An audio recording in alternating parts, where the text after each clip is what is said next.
TV के साथ बदलते भारत की शान।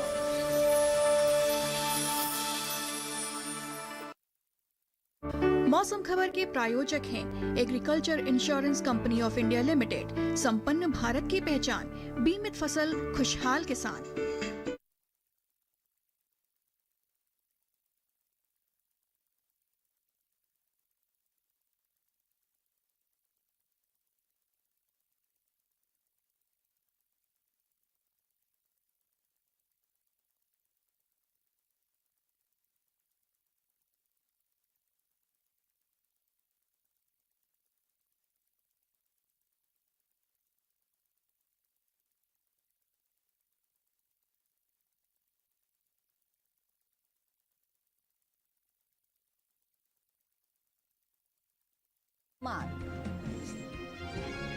शुक्रवार को तमिलनाडु और पुडुचेरी में कहीं कहीं भारी बारिश का अंदेशा। रायलसीमा और आंध्र प्रदेश के तटीय इलाकों में भी हो सकती है जोरदार बरसात। 2 दिन पंजाब, हरियाणा और दिल्ली में इक्का दुक्का जगह शीतलहर चलने के आसार। शनिवार को उत्तरी राजस्थान में भी कहीं कहीं शीतलहर चलने की संभावना। नमस्कार, आप देख रहे हैं दूरदर्शन किसान। मौसम खबर में आप सभी का स्वागत है। मैं हूं मोनालिसा। मौसम खबर में जानेंगे आने वाले दिनों में कहां होगी बारिश, कहां चलेंगी तेज हवाएं और कैसी रहेगी तापमान की स्थिति। साथ ही किसानों के लिए होगी कृषि सलाह भी। तो आइए शुरुआत करते हैं खास खबरों के साथ। चक्रवाती तूफान निवार का उत्तर पश्चिमी दिशा की ओर बढ़ना जारी है। जल्द ही तूफान के कमजोर पड़ने की संभावना है। चक्रवाती तूफान निवार के कम दबाव के क्षेत्र में तब्दील होने का अनुमान है। शुक्रवार को तमिलनाडु और पुडुचेरी में कहीं कहीं भारी बरसात का अंदेशा है। इसके साथ ही 2 दिन तमिलनाडु और पुडुचेरी में इक्का दुक्का जगह तेज हवाएं चलने की संभावना है। शुक्रवार को रायलसीमा और आंध्र प्रदेश के तटीय इलाकों में भी तेज हवाएं चल सकती हैं। साथ ही भारी बारिश के भी आसार हैं। शुक्रवार को उत्तर पूर्वी और पूर्वी मध्य अरब सागर में तेज हवाएं चलने के आसार हैं। शुक्रवार को उत्तरी महाराष्ट्र और गुजरात के तटीय इलाकों में भी चल सकती हैं तेज हवाएं। 45 से 55 किलोमीटर प्रति घंटे की रफ्तार से हवाएं चलने का अंदेशा है। और इसे देखते हुए मौसम विभाग ने मछुआरों को समुद्र में न जाने की सलाह दी है। और आइए अब डालते हैं नजर बारिश के अनुमान पर और जानते हैं कि अगले 2 दिन कहां होगी बारिश और कहां रहेगा मौसम साफ।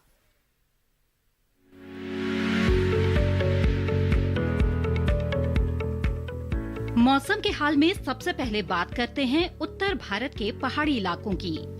शुक्रवार और शनिवार को जम्मू कश्मीर और लद्दाख में बारिश के आसार नहीं हैं। साथ ही अगले 2 दिन हिमाचल प्रदेश और उत्तराखंड में भी बारिश की संभावना नहीं है। वहीं शुक्रवार और शनिवार को पंजाब, हरियाणा और दिल्ली में बारिश के आसार नजर नहीं आ रहे हैं। साथ ही अगले 2 दिन पूर्वी और पश्चिमी उत्तर प्रदेश में बारिश का अनुमान नहीं है। शुक्रवार और शनिवार को पूर्वी और पश्चिमी राजस्थान में भी बरसात के आसार नहीं दिख रहे हैं। वहीं अगले 2 दिन पूर्वी भारत के गांगे पश्चिम बंगाल में बारिश का अनुमान नहीं है। साथ ही 2 दिन उप हिमालय पश्चिम बंगाल और सिक्किम में भी बारिश की संभावना नहीं है। शुक्रवार और शनिवार को अरुणाचल प्रदेश में बरसात का अनुमान नहीं है। 2 दिन असम और मेघालय में बारिश के लिहाज से मौसम साफ रहेगा। साथ ही शुक्रवार और शनिवार को नागालैंड, मणिपुर, मिजोरम और त्रिपुरा में भी बरसात के आसार नहीं हैं। 2 दिन बिहार और झारखंड में बरसात की संभावना नहीं है, जबकि शुक्रवार को ओडिशा में इक्का दुक्का जगह बरसात के आसार हैं। अगर मध्य भारत की बात करें तो शुक्रवार और शनिवार को पूर्वी और पश्चिमी मध्य प्रदेश में बारिश की संभावना नहीं है, जबकि शुक्रवार को छत्तीसगढ़ में कहीं कहीं बादल बरस सकते हैं। वहीं शुक्रवार को मध्य महाराष्ट्र में कहीं कहीं बारिश की संभावना है। साथ ही शुक्रवार को मराठवाड़ा में भी इक्का दुक्का जगह बरसात के आसार हैं। शुक्रवार को कोंकण, गोवा में कहीं कहीं बारिश की संभावना बनी हुई है। दक्षिण भारत की बात करें तो शुक्रवार को तटीय आंध्र प्रदेश के कई इलाकों में बरसात का अनुमान है। साथ ही शुक्रवार को रायलसीमा के कई हिस्सों में भी बरसात के आसार बने हुए हैं। वहीं शुक्रवार को तेलंगाना में कुछ जगह बरसात की संभावना है। शुक्रवार को तमिलनाडु और पुडुचेरी के कुछ इलाकों में बारिश की संभावना बनी हुई है। वहीं शुक्रवार को कर्नाटक के तटीय इलाकों में कहीं कहीं बरसात के आसार हैं।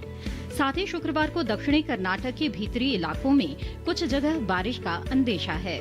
वहीं 2 दिन केरल में कुछ जगह बारिश का अनुमान है। वहीं शुक्रवार और शनिवार को अंडमान और निकोबार द्वीप समूह के कई हिस्सों में बारिश की संभावना बनी हुई है।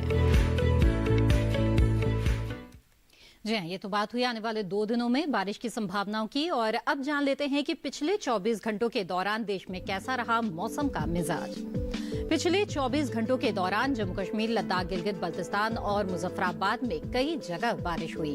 इसके साथ ही हिमाचल प्रदेश में भी कई जगह बरसात हुई, उत्तराखंड में भी कुछ जगह बारिश हुई और साथ ही इस दौरान पंजाब के कुछ हिस्सों में भी बादल बरसे। हरियाणा और दिल्ली में भी कहीं कहीं बरसात हुई। राजस्थान में भी कई स्थानों पर बरसात हुई तो वहीं ओडिशा में कहीं कहीं पानी बरसा। इसके अलावा अगर रुक करें दक्षिण भारत का, तो यहाँ तमिलनाडु और पुडुचेरी में कहीं कहीं काफी भारी बरसात हुई। साथ ही कराईकल में इक्का दुक्का जगह बेहद तेज बारिश हुई। केरल में भी कुछ जगह बरसात हुई। वहीं इस दौरान आंध्र प्रदेश के तटीय इलाकों में कहीं कहीं जोरदार बरसात हुई तो रायलसीमा में इक्का दुक्का जगह जमकर बरसे बादल। दक्षिण कर्नाटक के भीतरी इलाकों में कुछ जगह बारिश हुई। साथ ही अंडमान और निकोबार द्वीप समूह में कई जगह बरसात हुई। और अब बात करते हैं तेज हवाओं की। तमिलनाडु और पुडुचेरी में कहीं कहीं तेज हवाएं चली। साथ ही आंध्र प्रदेश के तटीय इलाकों में भी कहीं कहीं तेज हवाओं का असर दिखा। वहीं इस दौरान पूर्वी राजस्थान में भी इक्का दुक्का जगह चली तेज हवाएं। बात करते हैं कोहरे की। हिमाचल प्रदेश में इक्का दुक्का जगह मध्यम कोहरा छाया रहा। पूर्वी उत्तर प्रदेश में भी कहीं कहीं कोहरा छाया।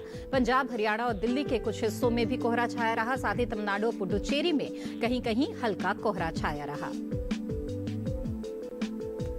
और आइए अब जानते हैं देश के किस हिस्से में कैसा रहा तापमान। पहले बात करते हैं अधिकतम तापमान की। पश्चिमी मध्य प्रदेश में कुछ जगह अधिकतम तापमान सामान्य के मुकाबले 1.5 से 3 डिग्री ज्यादा दर्ज किया गया। इसके साथ ही असम और मेघालय में कहीं कहीं अधिकतम तापमान सामान्य के मुकाबले 1.5 से 3 डिग्री ज्यादा रहा। विदर्भ में इक्का दुक्का जगह अधिकतम तापमान सामान्य के मुकाबले 1.5 से 3 डिग्री ऊपर रहा। इसके साथ ही मध्य महाराष्ट्र में कहीं कहीं अधिकतम तापमान सामान्य के मुकाबले 1.5 से 3 डिग्री ऊपर रहा। तो वहीं केरल में भी इक्का दुक्का जगह अधिकतम तापमान सामान्य के मुकाबले 1.5 से 3 डिग्री ऊपर रहा। इसके विपरीत जम्मू कश्मीर और लद्दाख के ज्यादातर इलाकों में अधिकतम तापमान सामान्य के मुकाबले 5 डिग्री नीचे दर्ज किया गया। साथ ही हिमाचल प्रदेश में भी कई जगह अधिकतम तापमान सामान्य के मुकाबले 5 डिग्री कम रहा। इसके अलावा पंजाब, हरियाणा और दिल्ली में भी कई जगह अधिकतम तापमान सामान्य के मुकाबले 5 डिग्री कम रहा। देश के मैदानी इलाकों में सबसे ज्यादा तापमान गुजरात के वलसाड में 36 डिग्री सेल्सियस दर्ज किया गया। ये तो बात हुई अधिकतम तापमान की। और अब नजर डाल लेते हैं न्यूनतम तापमान की स्थिति पर। तेलंगाना में कहीं कहीं न्यूनतम तापमान सामान्य के मुकाबले 3 से 5 डिग्री अधिक रहा। तो वहीं पश्चिमी मध्य प्रदेश में कई जगह न्यूनतम तापमान सामान्य के मुकाबले 1.5 से 3 डिग्री ज्यादा रहा। केरल में भी कई जगह न्यूनतम तापमान सामान्य के मुकाबले 1.5 से 3 डिग्री ज्यादा दर्ज किया गया। पूर्वी राजस्थान में कुछ जगह न्यूनतम तापमान सामान्य के मुकाबले 1.5 से 3 डिग्री ऊपर रहा। इसके साथ ही गुजरात के भी कुछ हिस्सों में न्यूनतम तापमान की यही स्थिति रही, यानी कि सामान्य के मुकाबले 1.5 से 3 डिग्री ज्यादा। हिमाचल प्रदेश में इस दौरान कहीं कहीं न्यूनतम तापमान सामान्य के मुकाबले 3 से 5 डिग्री कम दर्ज किया गया। पूर्वी उत्तर प्रदेश में कई इलाकों में न्यूनतम तापमान सामान्य के मुकाबले 1.5 से 3 डिग्री कम रहा। इसके अलावा बिहार के भी कई हिस्सों में न्यूनतम तापमान सामान्य के मुकाबले 1.5 से 3 डिग्री नीचे रहा। इस दौरान आपको बता दें कि पूर्वी उत्तर प्रदेश में भी न्यूनतम तापमान की यही स्थिति रही। और इसके अलावा सबसे कम तापमान पूर्वी उत्तर प्रदेश के चुर्क में 6.1 डिग्री सेल्सियस दर्ज किया गया। जी हाँ, तो ये तो तापमान की स्थिति रही है। और इसके साथ ही यहाँ पर मौसम खबर में वक्त हो गया है एक छोटे से ब्रेक का। ब्रेक के बाद जानेंगे कैसे करें सरसों की खेती। आप बने रहें दूरदर्शन किसान पर।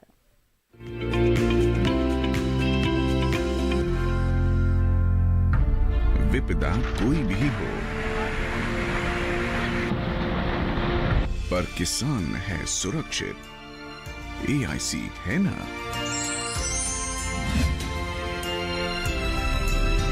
भारत सरकार द्वारा स्थापित फसल बीमा विशेषज्ञ कंपनी। बीमारियों से कैसे बचेगी फसल? मवेशियों की मुश्किलों का क्या है हल? कहां से लाएं बीज, कितनी लगेगी खाद? किसानों के हर फोन का विशेषज्ञ देंगे जवाब।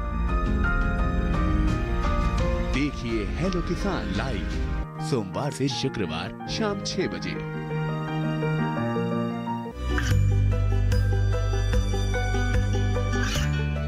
गांवों और पिछड़े क्षेत्रों में सरकारी योजनाओं की जानकारी पहुंचा।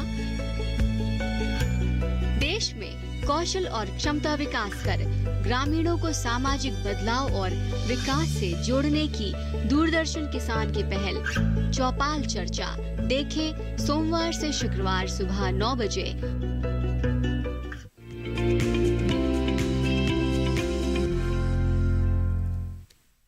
ब्रेक के बाद आप सभी का फिर से स्वागत है। अभी बहुत सी जगहों पर बुआई और रोपाई के लिहाज से मौसम बिल्कुल उपयुक्त चल रहा है। ऐसे में किसानों के लिए जरूरी है कि वे कृषि विशेषज्ञों की सलाह के अनुसार फसलों का चुनाव करें, तभी वो अच्छी पैदावार ले सकते हैं। फिलहाल उत्तराखंड और उत्तर प्रदेश के किसानों के लिए क्या है विशेषज्ञों की सलाह, ये देखते हैं हमारे इस खास रिपोर्ट में।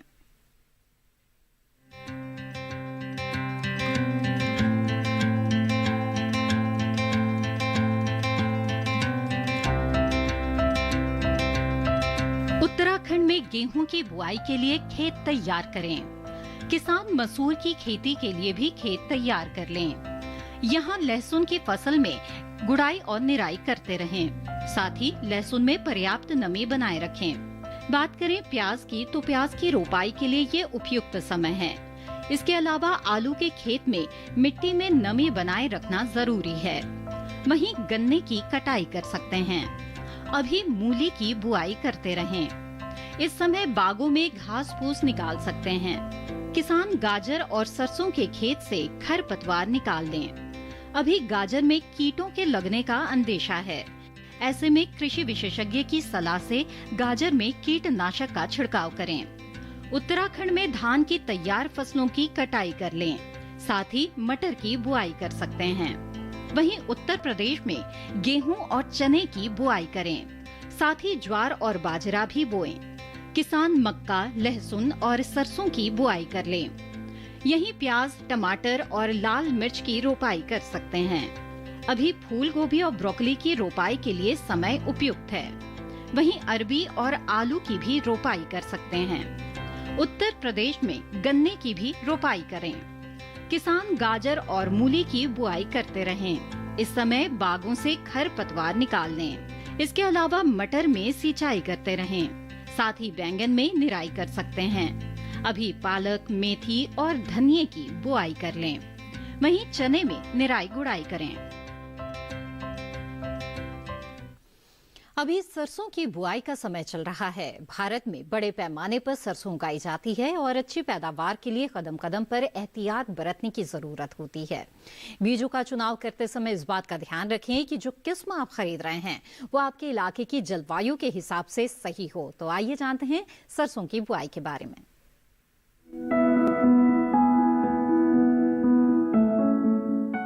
रबी सीजन के दौरान तिलहनी फसलों में सरसों का खास स्थान है। सरसों को पानी की कम जरूरत होती है, यानी सीमित सिंचाई की दशा में भी ये अधिक लाभदायक है। उन्नत विधियां अपनाकर अधिक पैदावार ली जा सकती है। बुआई के समय 25 से 30 डिग्री तापमान उपयुक्त रहता है। इसके लिए दोमट मिट्टी सबसे उपयुक्त मानी जाती है। सरसों के खेत में पानी ठहरना नहीं चाहिए। खेतों से जल निकासी की उचित व्यवस्था होनी चाहिए।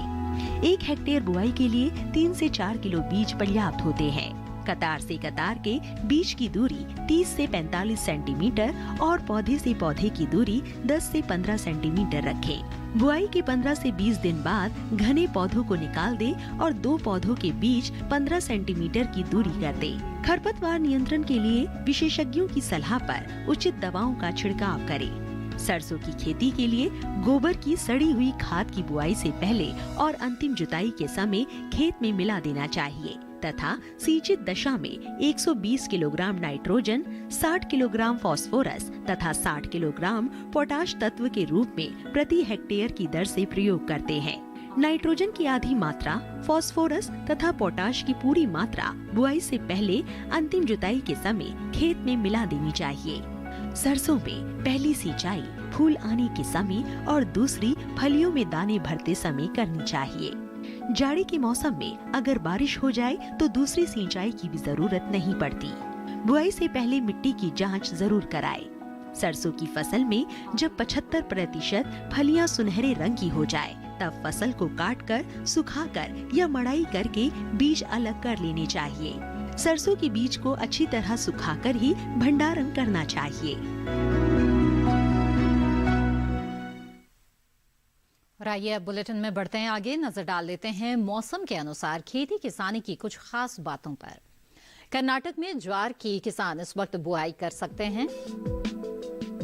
इसके साथ ही कर्नाटक में काबुली चने की बुआई के लिए भी उपयुक्त समय है। गेहूं और कुसुम की भी बुआई कर लें। कर्नाटक में गन्ने की रोपाई करें। सोयाबीन की बुआई के लिए भी ये उचित समय है। प्याज, लहसुन और लाल मिर्च भी किसान बो सकते हैं। साथ ही कर्नाटक में टमाटर और बैंगन भी इस वक्त बोया जा सकता है। फूल गोभी और मटर की बुआई करें। कर्नाटक में गाजर और मूली की बुआई कर लें। कर्नाटक में मूंग और उड़द की बुआई करते रहें। इसी के साथ मौसम खबर में वक्त हो चला है एक और छोटे से ब्रेक का।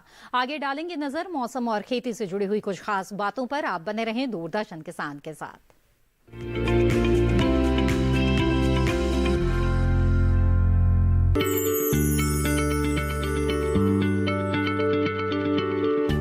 क्या आप किसी बीमारी से परेशान हैं?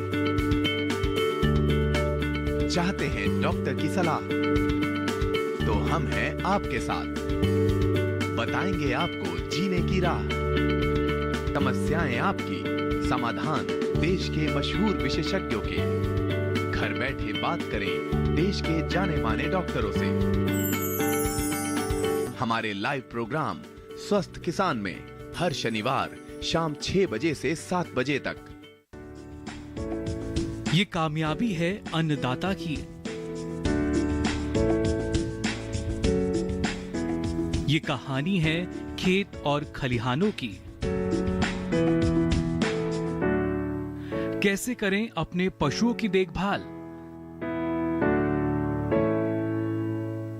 जानिए गांव-गांव के किसानों का हाल। देखिए गांव किसान, सोमवार से शुक्रवार दोपहर 12 बजे सिर्फ डीडी किसान पर।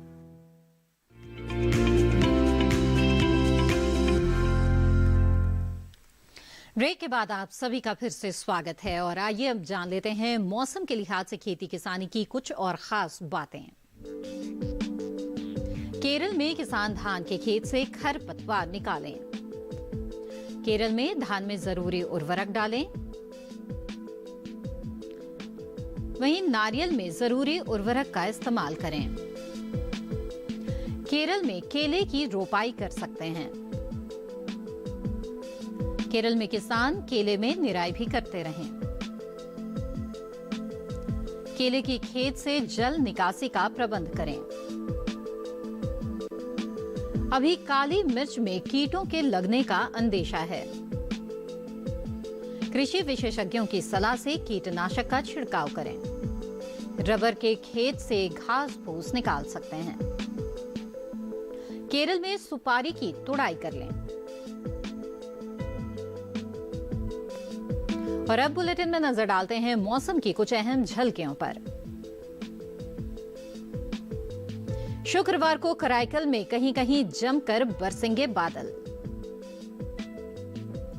2 दिन केरल में इक्का दुक्का जगह बिजली चमकने के साथ तेज हवाएं चलने की संभावना है। दक्षिणी कर्नाटक के भीतरी इलाकों में भी बिजली चमकने के साथ ही तेज हवाएं चलने के आसार हैं। शुक्रवार को छत्तीसगढ़ में इक्का दुक्का जगह गरज के साथ तेज हवाएं चल सकती हैं। 2 दिन पंजाब, हरियाणा और दिल्ली में इक्का दुक्का जगह शीतलहर चलने के आसार हैं। शनिवार को उत्तरी राजस्थान में भी कहीं कहीं शीतलहर चलने का अंदेशा है। तो वहीं 2 दिन ओडिशा के कुछ हिस्सों में हल्का कोहरा छाने का अनुमान है। 2 दिनों के दौरान असम और मेघालय के कुछ हिस्सों में हल्का कोहरा छाने का अनुमान है। नागालैंड, मणिपुर, मिजोरम और त्रिपुरा में भी कहीं कहीं छा सकता है मध्यम कोहरा। शुक्रवार को राजस्थान में कहीं कहीं सुबह के समय हल्का कोहरा छा सकता है।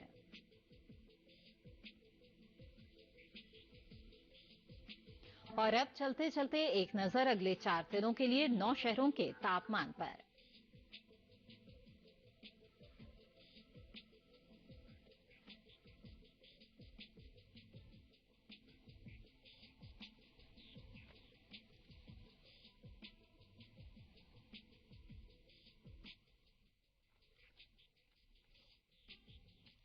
और इसी के साथ मौसम खबर में बस इतना ही। उम्मीद है कि मौसम खबर से आपको मदद मिल रही होगी। मौसम का ताजा हाल और कृषि सलाह के साथ फिर होंगे हाजिर। आप बने रहिए दूरदर्शन किसान पर। नमस्कार।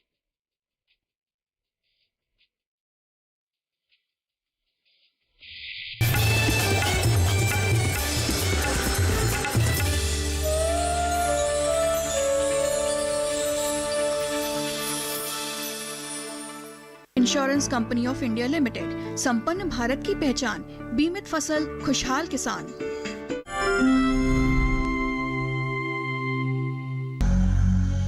तीर्थंकर के नाम से इस शहर का नाम बर्धमान रखा गया। बौद्ध धर्म का भी यहाँ काफी प्रभाव था। बर्धमान शहर के निकट भरतपुर में एक बौद्ध स्तूप पाया गया है। हम जा रहे हैं बर्धमान शहर से 25 किलोमीटर दूर पूर्व बर्धमान की एक और जगह गलसी 1 नंबर ब्लॉक के फतेहपुर गांव की ओर। इसी फतेहपुर गांव में ही रहती है नूरजहां खातून, जो एक साधारण औरत से महिला कृषक बनकर सबके नजर में आ गई है।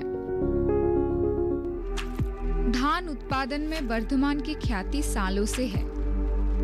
यहाँ बहुत सारे राइस मिल भी है।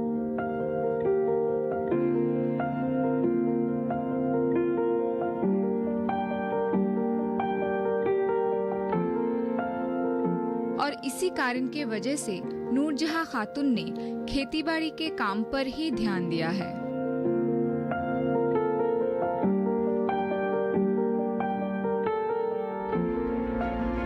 1999 साल में बरचत्रा की लड़की नूरजहां के साथ निकाह हुआ था फतेहपुर की आलम शेख का। शादी के बाद अपने पति और ससुर जी को खेती के काम में सहायता करने आगे आई नूरजहां।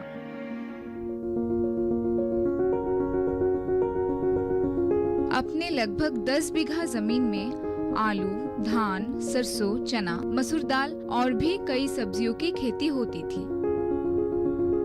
आधुनिक तकनीकों से खेती करने की इच्छा के चलते नूरजहां प्रशिक्षण लेने लगी।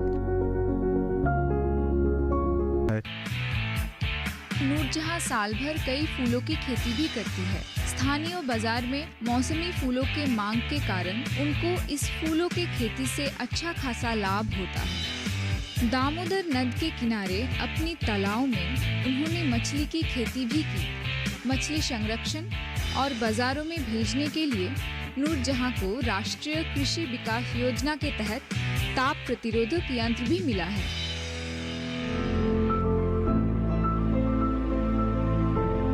परिवार को आर्थिक साफल्य और समृद्धि का मार्ग दिखाया है उन्होंने। चंद शब्दों में कृषि और आधुनिक तकनीकों का संगम घटाकर नूरजहां अपने गांव फतेहपुर के सभी आदमी और औरत के लिए एक मिसाल बन गई है।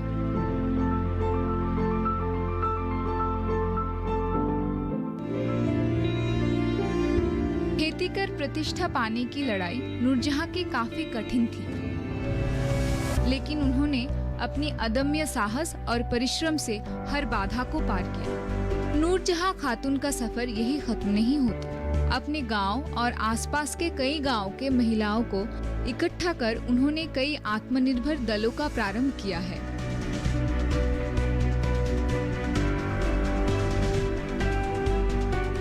सारे दलों को मिलाकर कुल 2000 सदस्यों को नेतृत्व देने नूरजहां खुद आगे आई है। अपने सक्षम हाथों से उन्होंने परिचालन कार्य का दायित्व संभाला है। नियमित रूप से सरकारी प्रशिक्षणों और योजनाओं में सदस्य भाग लेते हैं। इन्हें कई योजनाओं की सुविधा और अनुदान भी मिली है। तब मेरे बेटे का लगभग 4 साल उम्र था जब मैं सेल्फ हेल्प ग्रुप के साथ जुड़ी। तो बीडीओ आना जाना करती थी। फिर उन्होंने कहा कि कृषि विज्ञान केंद्र के साथ जुड़ जाओ। तुम लोगों के पास तो ज़मीन जायदाद काफ़ी है, अगर खेती किसानी करोगे तो आय उन्नति होगी। अवसर मिलते ही अपने बेटी को पढ़ाने बैठती है 34 साल की नूरजहां। नक्शा भी करती है रंगीन कथा पर।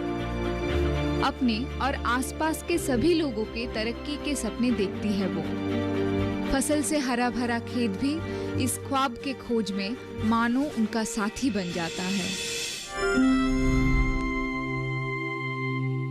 आपने महिला किसान के बारे में जो सुझाव दिए हैं उसकी प्रशंसा कृषि मंत्री ने ही नहीं विशेषज्ञों ने भी की है। हाँ सिनूरी देवी, महिला किसानी में तुम्हारा नाम का हो गया, तुम तो आसमान में उड़ने लगी हो। सिनूरी देवी को बेस्ट महिला किसान का अवार्ड दिया जाएगा। ये आपका है। किसानी की प्रेरणा तो हमें आपसे ही मिली है। तुम आवाज लेने नहीं जाओगी।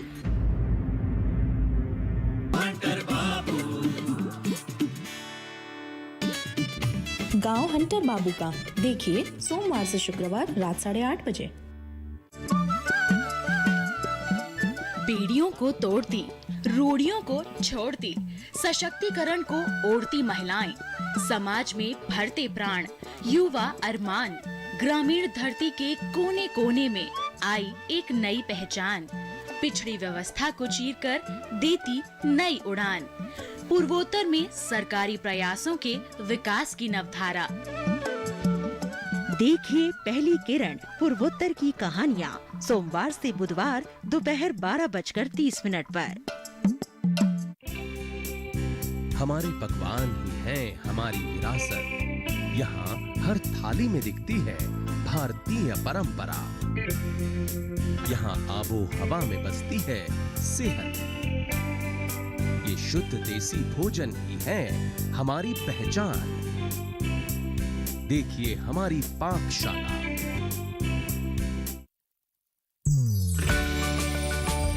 हिम्मत, मेहनत, लगन, आर्थिक रूप से आत्मनिर्भर और सशक्तिकरण की नई परिभाषा, स्वरोजगार का नया दौर,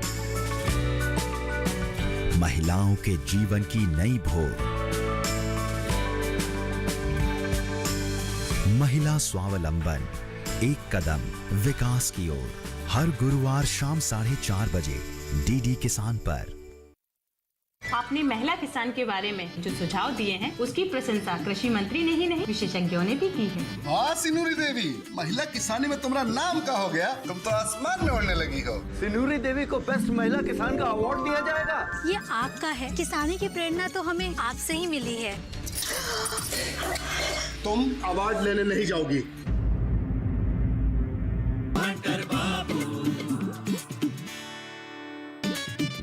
गांव हंटर बाबू का देखिए सोमवार से शुक्रवार रात 8:30 बजे। बेड़ियों को तोड़ती, रूढ़ियों को छोड़ती, सशक्तिकरण को ओढ़ती महिलाएं, समाज में भरते प्राण, युवा अरमान, ग्रामीण धरती के कोने कोने में आई एक नई पहचान, पिछड़ी व्यवस्था को चीरकर देती नई उड़ान, पूर्वोत्तर में सरकारी प्रयासों के विकास की नवधारा। देखिए